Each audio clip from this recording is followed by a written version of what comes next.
afternoon and welcome to the show. This afternoon we're going to take a little bit of a twist. Last week we did, Linda covered poetry on the show, and after that lesson we talked a little bit about what to do next. And we decided that a lesson on cultural studies might be something useful. Because as you're studying poetry from last week, you will find that there's poetry in every culture. So understanding a little bit about various cultures can be helpful in understanding what you're reading and putting things into context as you're studying. So that's kind of our plan today. So we have a short lesson to give you a little background on what cultural studies are and what that involves. So we're going to talk about a couple of things today. I'm going to move over to the whiteboard. And we're going to look at a particular culture today that focuses on the body rituals of the Nasirima. It's a unique people, unique band of people. We're going to give you a little history and background on the Nasirima and what some of their rituals are, so you'll get a chance to understand the various aspects of their culture. So we're going to talk a little bit about some of the key concepts that we're going to talk about as part of this are cultural awareness and assumptions, sometimes referred to as generalizations, and worldview. So cultural awareness is important because you need to be aware of your own culture, the culture that you were raised in, and in the communities where you live, you need to be aware of what the various cultures within that community are and what forms the society that we live in. We're going to talk a little bit more about society in a few moments. And assumptions. We all make assumptions. We all make generalizations about a number of things. And what those are is it's taking a single characteristic and assigning that characteristic to an entire group of people or to an entire culture. And that's something that we want to be aware that we all do and try to not do that. Try to not make generalizations. Just because one thing is one way doesn't mean it applies across the board. And we'll talk a little bit about that. And worldview. We all have a view of the world, whether we know it or not. And what that worldview is formed by a number of different things. Our own upbringing, the culture in which we were raised, our exposure to other cultures, to other traditions. So we're going to talk a lot about different things today that some Linda has probably already talked about in some of the geography and social studies and current events lessons, but we're going to get a little bit more into some of these ideas and concepts today.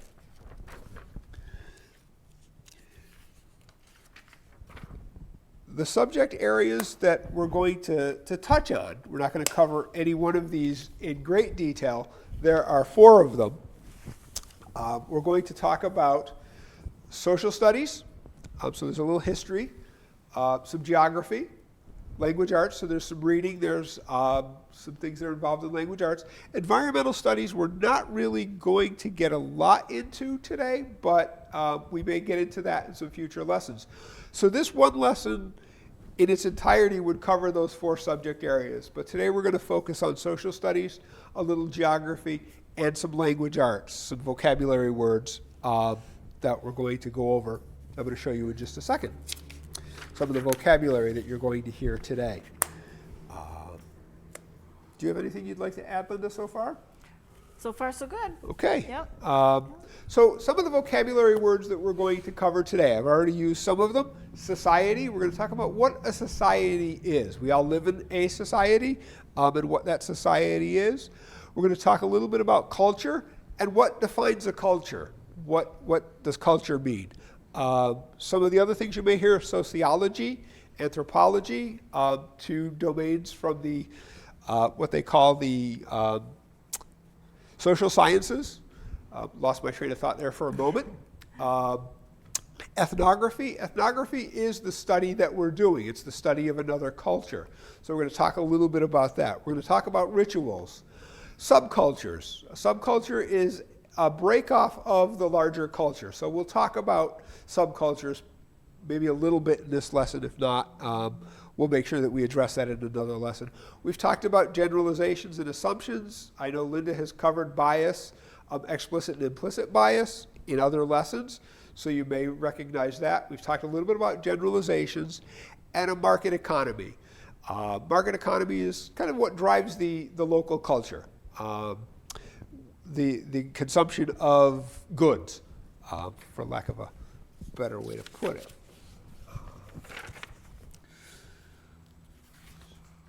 So the first thing we're going to talk about is what's a society and how societies came about. Just going to try to break this a little bit. So societies are formed of our social groupings at varied levels, from small towns through countries to broader cultural groups. So such as a Western society, which is what the United States is. The United States is a Western society. Within these societies, they tend to form particular cultures, which you may be familiar with, formed out of ideas, customs, and social behaviors that make one society distinct from another. So if you're looking at a Western society compared to an Eastern society, to an Asian society, there are differences, cultural differences. The one thing that's important to keep in mind is that neither society is better than the other. Although each society has its members that tend to believe that their society or their culture is better than any other culture or any other society. That's not what we're getting to. It's just that a society is formed out of many different cultures in order to create a country or a community even.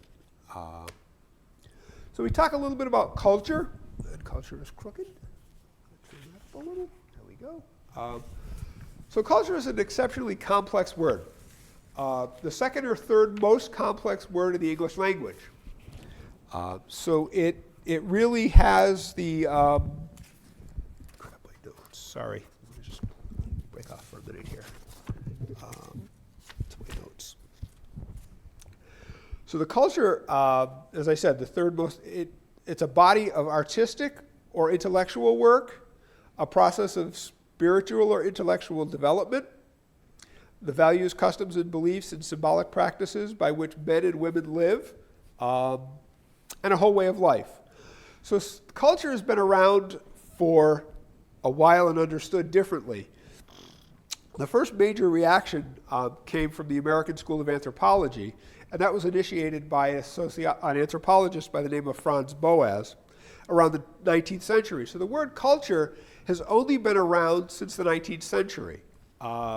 Society has been understood since the 17th, 18th century. There have been societies, but the research into cultures and the examination of cultures didn't really come into being until the 19th century.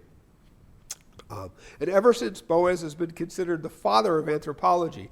So we're looking at an anthropological study, which is basically the study of another group of people, another culture, and that comes out of anthropology.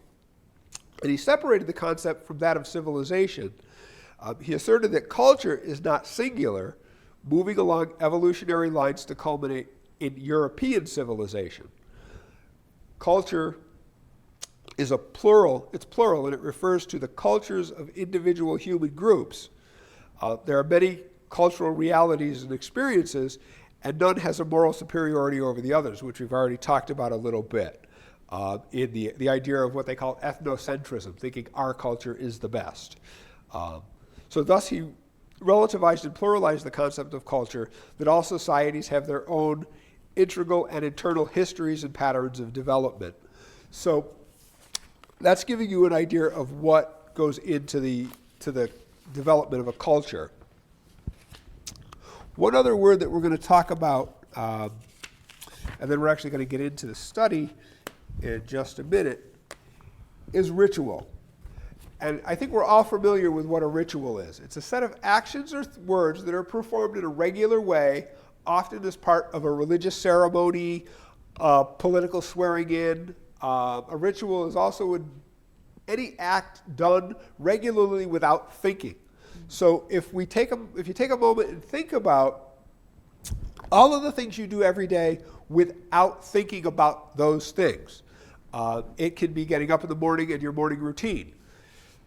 It may be when you have your coffee, when you read the paper. You don't think about those things necessarily. You just perform that ritual every morning. So rituals are something that we're all, I think, familiar with.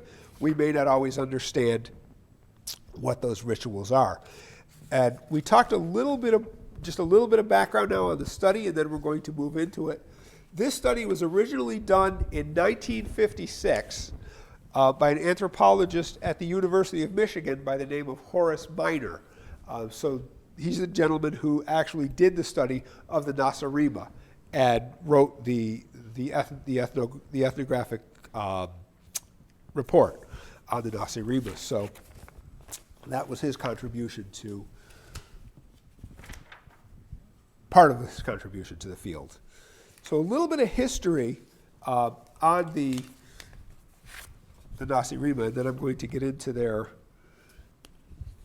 culture a little bit more, and we can talk about that. So the Nasirima history is basically, they're a North American clan, or North American group of people.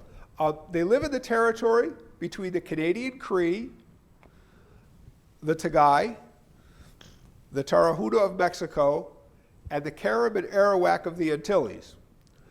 The Nasirima mythology states their nation was originated by a culture hero by the name of Natgashwa. So a little bit of background on the history of the Nasirima people. And they have two basic assumptions about their beliefs.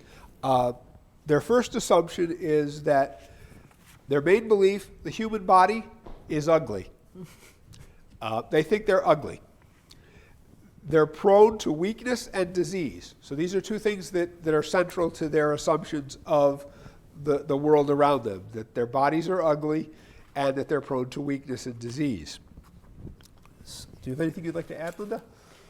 Well, this is interesting because I have never heard of the Nasirima, so I'm kind of curious as to why they would assume that the human body is ugly and what they do about it. And then the other idea that they believe, and I suppose they could believe that the human body is prone to weakness and disease because they've seen some of their members become ill and then die. You know, I mean, you sort of think assumptions are made by what they've observed in their own life, and if they all believe this to be the case, how that then has them react in some way by their rituals. They must perform certain rituals to help them with those beliefs or overcome what they believe to be so. So this will be something to see. Yeah, so we're going to talk a little bit. I just gave you a little bit of background on where they're from, and it says little is known about their origin, although tradition states they came from the east into North America. And their nation was founded by the cultural hero, and he's known for two great feats of strength. The first is throwing a piece of wampum across the river Potomac, and the chopping down of a cherry tree in which the spirit of truth resided. So that's a little bit of background on their cultural hero who originated their nation. Mm-hmm. And as I said, their main belief is that their body is ugly, it's prone to disease, and it's prone to sickness. So thinking about that, the focal point of the Nasirima is their body. Obviously, we've just talked about that. And the focal point in their households is a small shrine. So a shrine is something where people go to worship a deity or to pay some homage to someone of great importance within their cultural tradition. So they all have shrines. And every household in the Nasirima culture has a shrine. And we're going to talk about those shrines right now. and the focal points in the shrines.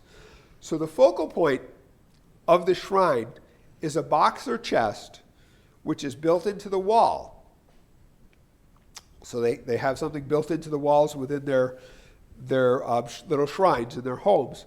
And in the chest are kept the many charms and magical potions which no native believes he or she could live without. My notes are gone. And within that are the preparations. They're obtained from a variety of specialized practitioners.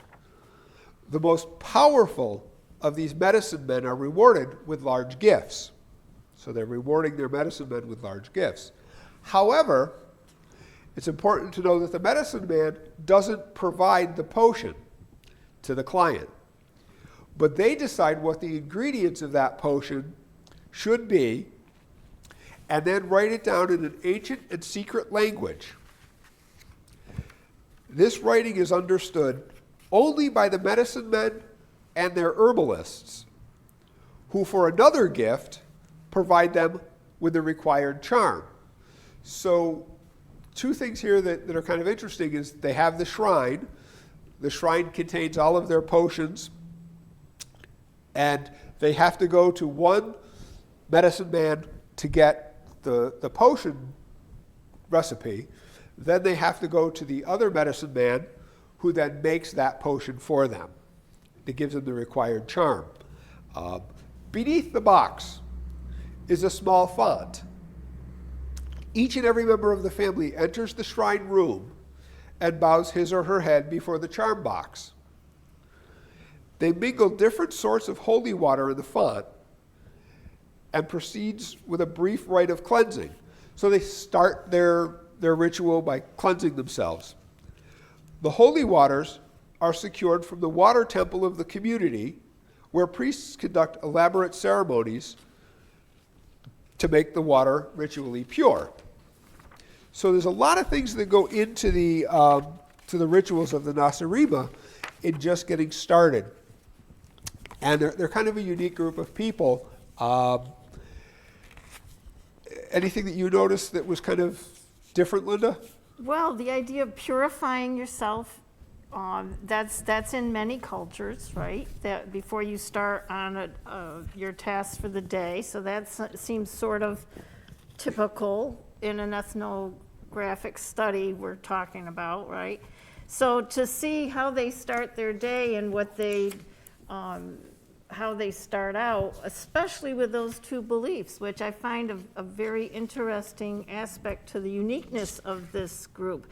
And it is interesting that I think in every household in the Nasirima, they found that they had this shrine in some special room in their dwelling. Yeah, and it did in the study. It was talking more specifically about the shrines, and that based on your stature within the culture, it really determined on how elaborate your shrine room was, and how elaborate the shrine was. They found it in some of the more affluent homes. They were guessing the shrine rooms were very elaborately decorated in almost in as much detail as the household itself. So it was kind of a representation of this is my status. I have this beautiful shrine room, but in other homes they found just the same setup. It was they had the little font, they had the cabinet in the wall, and they all had potions and things that they were getting, and the charms that they would get from the medicine men or the herbalists. So it wasn't just set aside to one cultural group. It carried across to various cultures, to various groups within that culture. So that was a different thing that I noticed. And as you go into it, if we had more time, there are a lot of other rituals that are part of the Nasirima beliefs that are related to the body. So it seems that culture is focused mainly on their bodies, as opposed to beautifying something else, or giving homage and honor to something else. They give homage and honor to themselves in a very expensive and elaborate way. So we talked a little bit about where the Nasirima were located. Yeah, and I understand you have a photo of an actual I shrine. have a photo of an actual shrine Okay. box that the Nasirima are known to have within their homes. So this is an example of a Nasirima shrine box. Yes. In their shrine. So And you can this one see is illuminated. you can see the font. Yeah. This is a more modern shrine room because it does have electric lighting. So in some of the earlier versions, they may not have had electric lights, but they probably had some kind of lighting within their shrine. And you can see that it seems to be very important. There are little potion bottles. Yes. And things in the cabinet with the charms in it, and probably the ritual towels that they would use. So an example of what the Nasirima shrine room might look like, and the two main focal points in there. And they would begin their day in front of this box. And the whole family does this So privately. Right. It's a private ritual. It's not But they're done. all expected to do this. Yes, they're all expected to participate in the ritual. I'm sure the younger members of the group would have assistance from older members of the group, and maybe some of the older members would have assistance from younger members.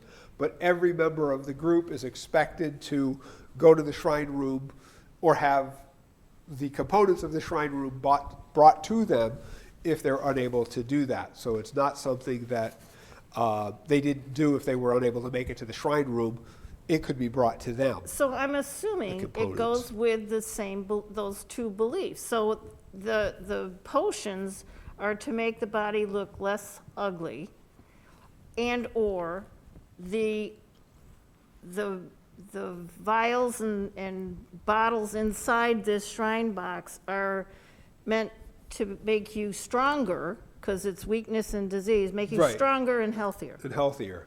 So these things would be additives from any food or liquids Right. you're taking. Right. There would be additive to the diet, so it's kind of an additional step to your diet, exercise, things that they might do to stay healthy anyway. They would go to the herbalists after they went to the medicine man and get the potions and the charms to help them fight the disease, infirmities, being Yeah. ugly, as they viewed it. And to smell better, perhaps. and to you smell know, better, cologne perhaps, you or know. perfumes or. I think, it's important that this is not indicative of every culture. No. Not every culture thinks their bodies thinks that they're ugly. Many cultures think that, I think the Baroque period, large women Yes. were actually sought after, in the Renaissance and times. If you look at some of the art at Williams College Art Museum, the women are all stocky. Yeah. So, and different cultures view body image differently. Yeah. So that's something to keep in mind as you're talking about the Nasirima culture. And now we've seen an example of their shrine room, and we talked a little bit about them being a North American group. So this is a map of North America, and kind of thinking about where would the Nasirima fit into the geography of North America. It didn't really give a specific location. It gave some indications of where they might fit. So you kind of see the whole layout of the North American continent, and then what comprises North America. You have Mexico to the south, Canada to the north, and then the United States is right there in the middle. So it gives you an idea to kind of think about where in this larger picture the Nasirima may fit into there. And just wondering if what that might look like. And this should be the giveaway. This should be the takeaway. We talked about the Nasirima originating from a culture hero. And that culture hero was known for two things. Throwing a piece of wampum, which was money, to the Native Americans, to the indigenous people, across the Potomac and cutting down a cherry tree which was believed to hold the truth, the essence of truth. And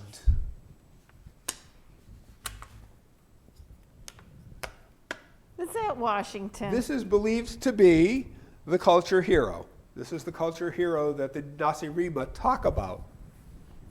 So the Nasirima culture that we just talked about, and talked about some of the strange practices of that group of people, their founder or their originator was none other than George Washington. And if you had the article, and you can search it online, it is available on the internet. Actually, I have the website is on the bottom of a couple of the things that I have. It's facingthefuture.org. Again, that's facingthefuture.org, and you can find the Nasirima article. It's fairly long, but it's a really interesting study. So the originator, if you look at the name, it's Washington spelled backwards. So that was one clue that they're talking about George Washington. And Nasirima is America spelled backwards. So this study goes in depth into looking at the rituals that we as Americans perform every day or every couple of months over the course of our existence from the perspective of an outsider. So, and that's part of the nice thing. One thing that understanding culture in anthropology, sociology, even sometimes in history, I think you have to step outside of your perspective, your bias in particular. For me, it's stepping outside of being an American, a Western European, having grown up in this area, to go look at another culture, to be able to do that. And I've had the opportunity to travel a little bit. I spent some time down in the West Indies back in the 80s on a small island that was actually a slave island. It was part of the Netherlands Antilles. So it was not, I wouldn't say third world, but probably second. You know, it was developing nation at that point. It was a developing country at that point. It had its very wealthy sections. It had its native sections. And going down and seeing that culture and being able to relate to that group. And even when I was in Italy, when I was in Europe, it was looking at the Italian culture, and they're very similar to us, but some of their traditions are different. Meals are larger for lunch, smaller for dinner. Breakfast, when I was there in Assisi, which is in Tuscany, breakfast was ham, cheese, fresh fruit, bread. That was it. That was what they ate. So it was getting used to a different dietary perspective. When we were in Rome in the city, it was more of a westernized meal. There was oatmeal, there was scrambled eggs, so there were things that I was familiar with, but again, also a lot of meat, a lot of fruit, a lot of vegetables in all of their meals. So it's getting used to a different culture. It's knowing that there are times of the day they slow down. They take a rest after lunch and working in that way. And it's important to really look at other cultures and understand what's going on, because that's one way that we can better relate to other groups of people. I think that's one of the things that, that's evident now with the anti-Asian violence, the anti-Semitism, even the internal attacks on one political party to the next, and what's going on, is to really step back and look at it from the perspective of an outsider. I know a lot of times, just in my daily work, I have to do that. I have to step back and look at a situation as an observer, not as a participant. And that helps me figure out how to participate in that particular situation. Or if I want to participate in that particular situation, that, it's, as we talked a little about the ethnocentric view of my culture is the best, my culture is better than yours, not necessarily the case. Your culture is different than mine. You do things differently than I do. And, I know, Linda, you've taught some history and, looked a lot into that, in anthropology. Bob and I both went to MCLA, and we had great professors. We shared one. Dr. Sumi Colligan was the anthropology professor. And one of the, as Bob mentioned, food can be so different, whether you're talking about what we would normally see for, we just accept what we are shown. A really good way of seeing what another person from another culture would understand us to be and what we would put a prominence on in our daily lives. The bathroom one is a good study, because it really does sort of bring you full face, like, why am I doing all of this? I mean, it does appear from the outside that we would think that our bodies were so ugly we have to, and smelly, or the best way to do it is to watch TV for just one day and write down all of the things that you see in the commercials. We're usually shown a multitude of medicines that our doctor hasn't even prescribed yet, with the idea that you probably have this illness, but check with your doctor before taking this, because it has all these side effects. But you better tell your doctor you need to have a test for this. So we're seen as people who are going to be sick of something. There's toothpaste, there's dye your hair, there's go on a diet, get stronger, buy a Peloton, make your muscles better, things like that. So it's kind of fun in a way to look at what, just based on our commercials, what people would think that we will at least spend our money on. And you mentioned market economy too, I mean, the idea, that's a good tell on whether a culture, what are they spending their money on, this sort of thing. Shrines, when I first thought of shrines, I've understood to be something where maybe a religious figure was placed, where candles are lit, things like that. But when you're spending so much time either in the bathroom near the medicine cabinet, or you're sitting watching a television screen, you have to wonder, what is it you're spending your time with? So I do think it's an interesting field of study, the sociology, anthropology. One of the things that when I was taking anthropology is I went into medical anthropology. And you mentioned a little bit about the idea of where we get our potions that we put in our medicine cabinets are from our druggists. Our physicians are assigning what to take. But in some of the native cultures that we both studied, there were shamans. And one of the most fascinating things I had seen was the studies done in Haiti, where there was Santeria, which is like a mix of Catholicism and voodoo. Yeah. And where the idea that if a person presented with a sore shoulder, the first thought was that somebody's got a voodoo doll and they're sticking pins in it.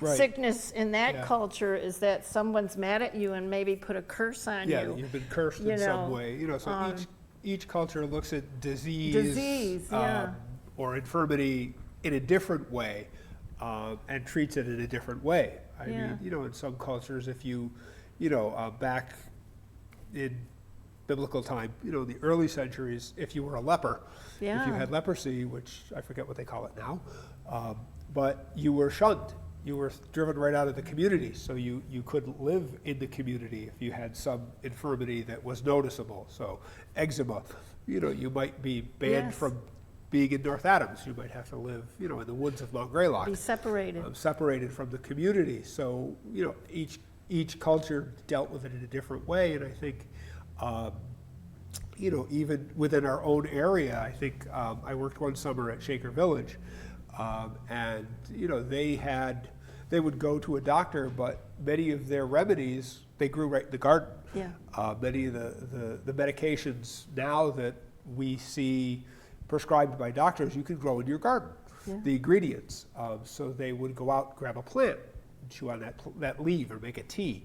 The indigenous people, that's how they survived. They figured out what in nature would help them. So each culture, does it a little differently. And as I was thinking about getting this lesson together, it's been a while since I've taught it, I was just looking around in the area, like at Walmart, there are how many aisles of beauty products, down next to Price Right and Price Chopper, Market 32, in the Walmart shopping complex there. There's an entire store dedicated to beauty products.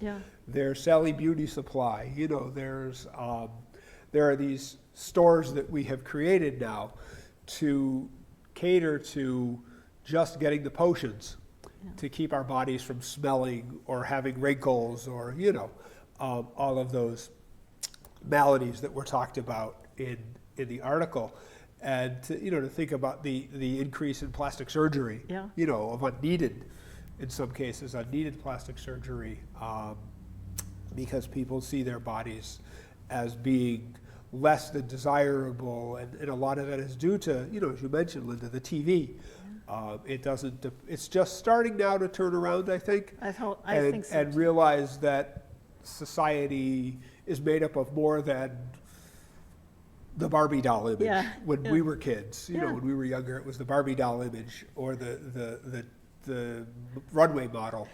And again, coming from an English literature perspective too, I remember when the Hunger Games came out, and there were the capital people, and they were, they had fake noses, they had huge anythings, and all this plastic surgery, like you say, that's happening.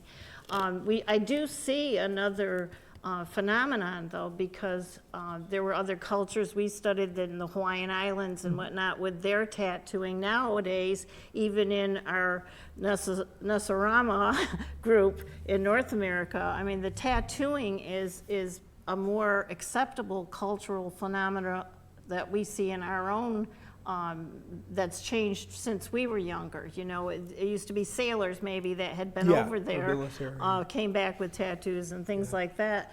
But nowadays there's tattooing, there's piercings, and there's different forms of adornment.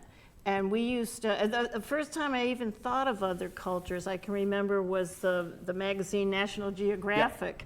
And my father used to have that, and Tarzan movies and things like that. King Kong, as a movie in that time period when the fellows came back from World War II, because they had traveled in the world and had seen different cultures, different ways of living.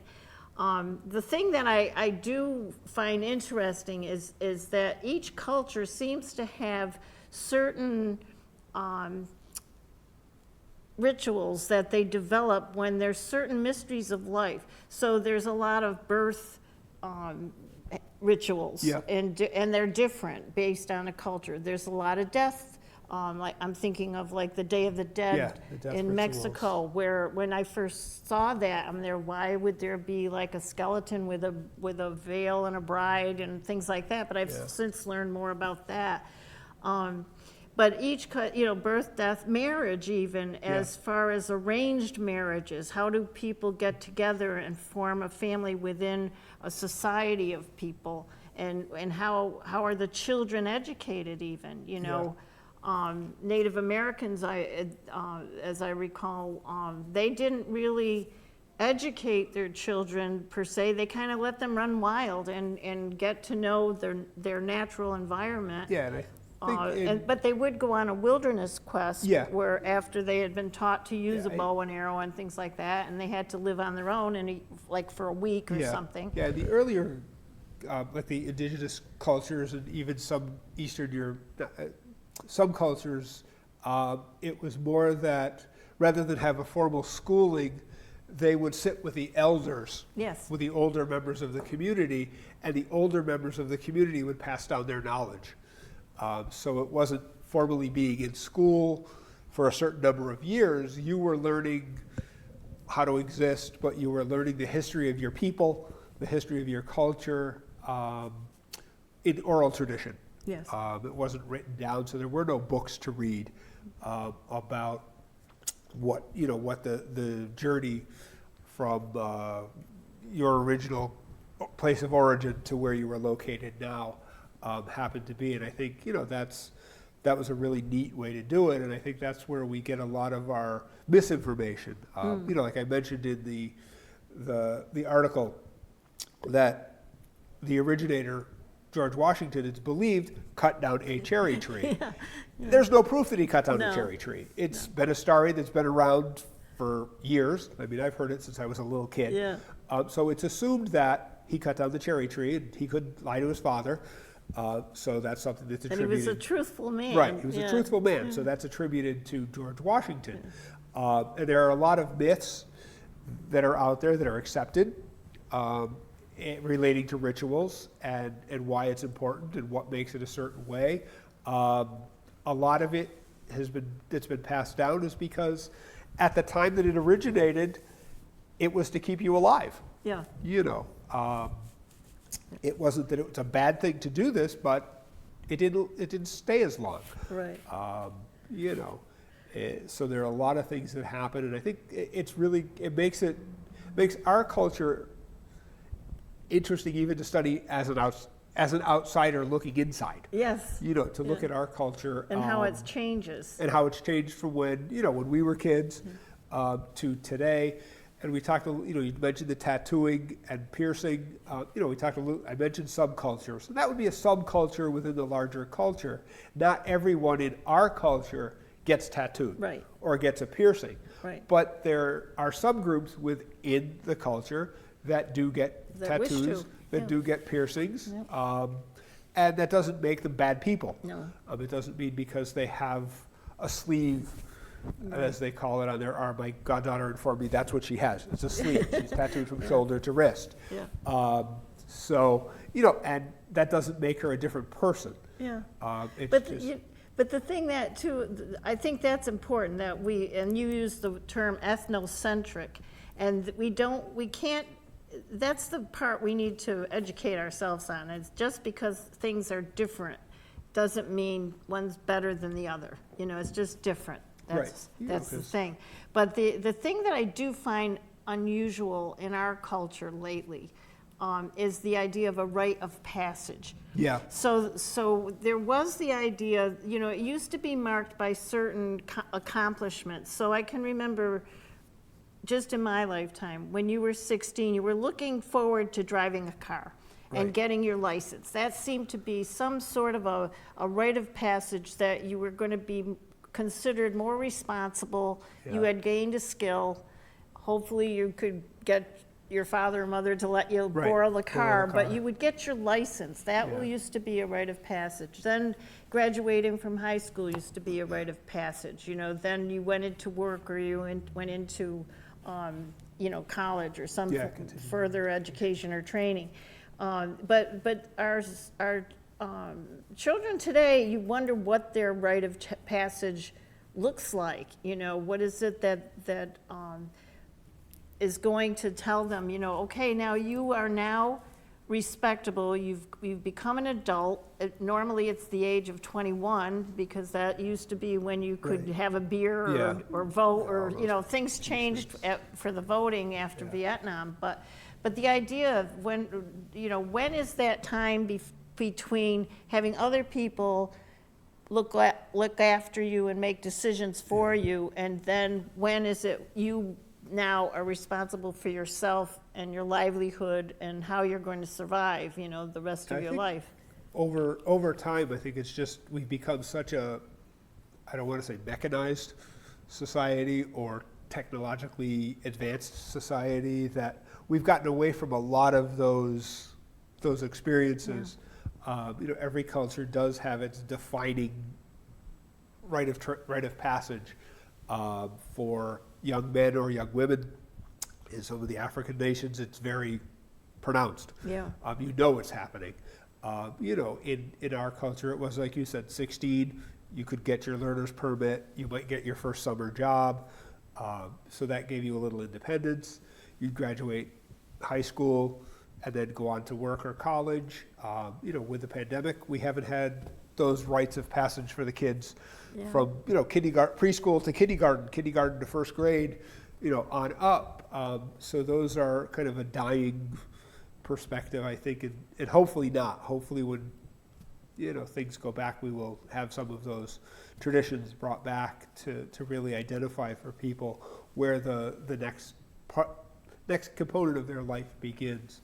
And a lot of times that's, an internal thing. Yeah. As I'm ready to make that step, and move. They've, they keep increasing the age of adulthood. Yeah.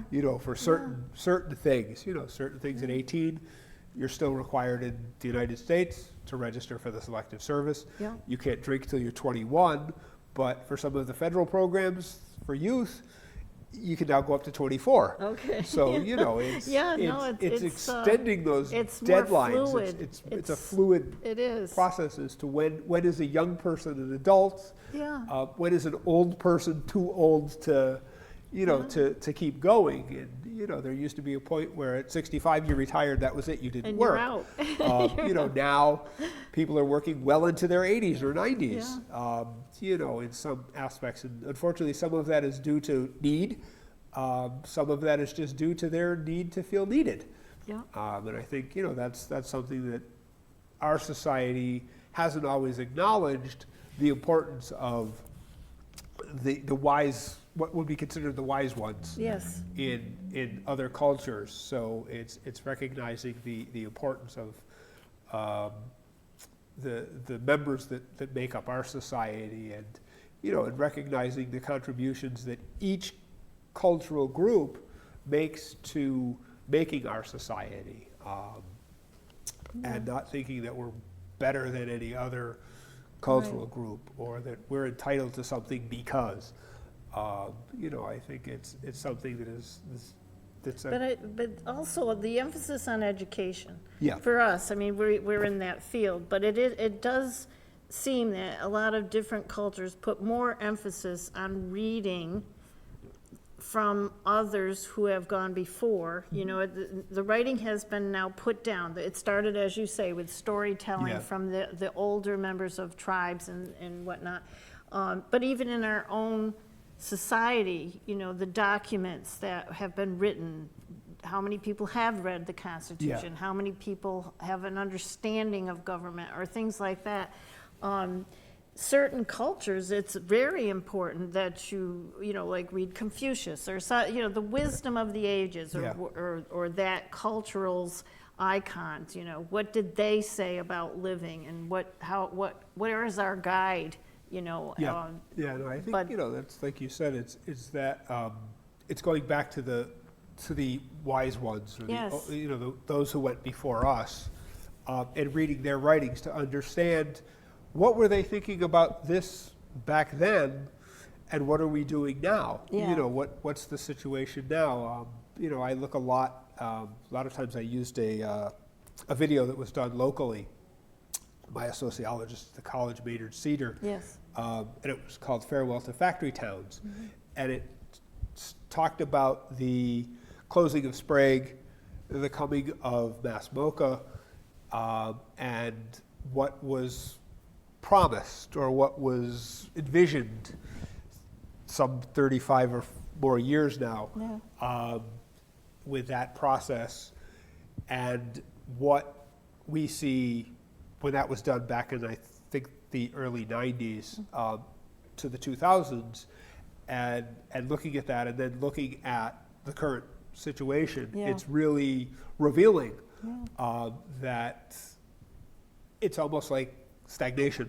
I know. In some respects, to what's happened with the area, and it's it's looking at I know you and I have talked a lot about cultural studies, but even other than looking at just different cultures, just looking at Berkshire County and looking at South Berkshire to North Berkshire, totally different, and what's in between, and how each area is distinctly culturally different, and how we function as a community, as a county, as North Berkshire, Central Berkshire, South Berkshire, to be able to understand that and to understand the history of the local area. That's something I think people have stopped studying history, Yeah. local Well, history. And the other thing, there isn't one culture that has been studied where the art wasn't found in that No. culture. So there's some expression of art in every single culture. And to me, that art is not just this added on thing.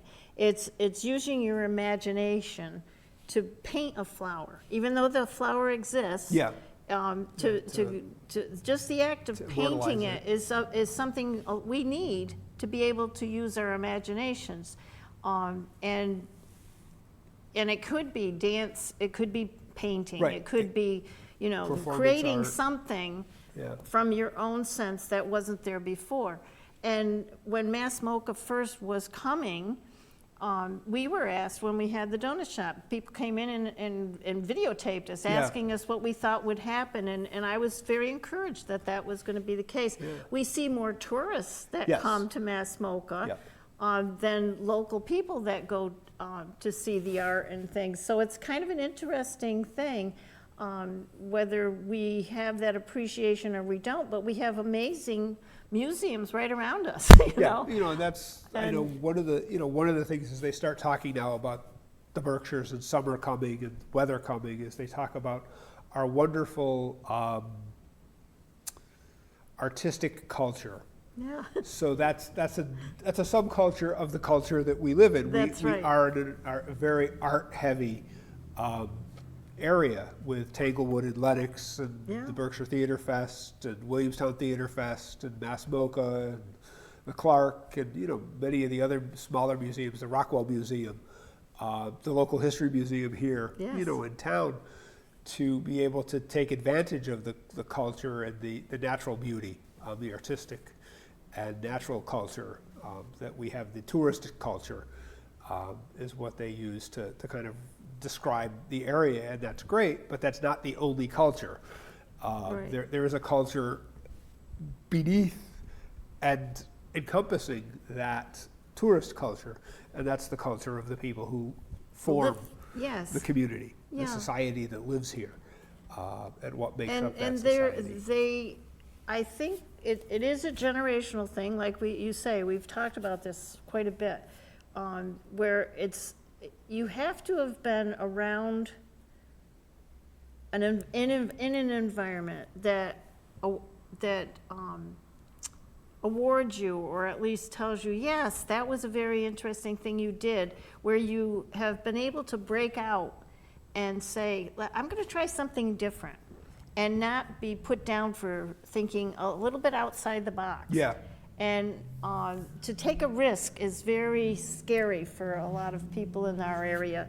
And it does take courage to do something different that your family hasn't ever tried before. So I think I'm hoping people have a better sense about what education can do for them, because it broadens you. In the past, when you went into the service, perhaps, you got to see other cultures, Yeah. and you got to see there's a bigger world out there than just what's here in our area. But again, you can't go into the military even now without a GED or a high set, right? The credential, it's So people have got to really look and say, I need to put my step in that deep water and see if I can swim, Yeah, and just and I try to take a as chance. you and I have talked too, education is important for getting a job. Yeah, But, you and I, as you mentioned, both came through MCLA. We both have a liberal arts background. yeah, Which I think is great, because it gave me the ability to think outside of the box. Yeah. But I also come from a background where I received very specific technical training as well in certain professions that I've been in. So, it's both sides, yeah. but it gives you an ability to understand that technical scientific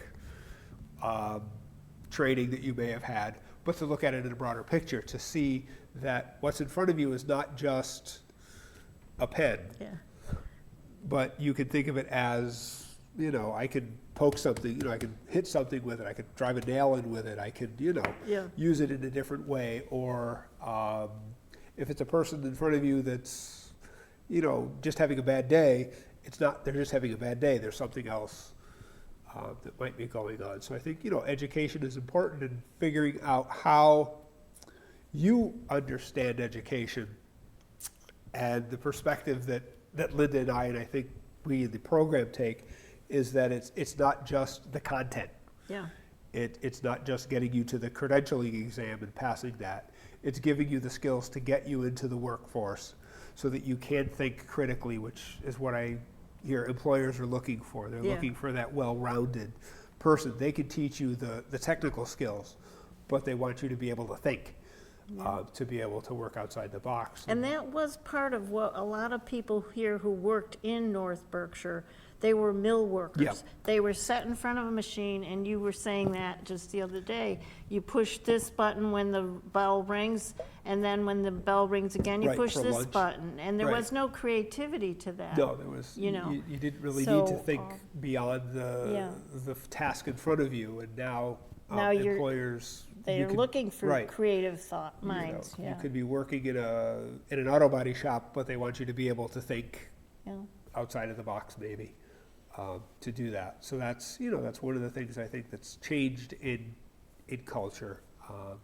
You know, I think it's hard now because everybody gets things instantaneously, thanks to the internet. But again, as we've talked a little bit in one of the other shows, you can't always believe everything you get that way. Yeah, that's So true. it's you know, it's analyzing that. It's looking at that from a cultural perspective. It's looking at that from an educational perspective. And it's, you know, it's reaching out if you have questions on how you may interact with the Northern Berkshire Adult Education Program. Our contact information is on the screen at the end of the show. Please reach out to us. We're working with people in a number of different ways this year in particular because of the pandemic, because of needs in improving their training, getting back into training, looking for that new job, brushing up on their educational skills. So we're there to help. I'd like to thank you again for watching the show today, and we look forward to being here again next week. Thank you. Have a good day. Come on.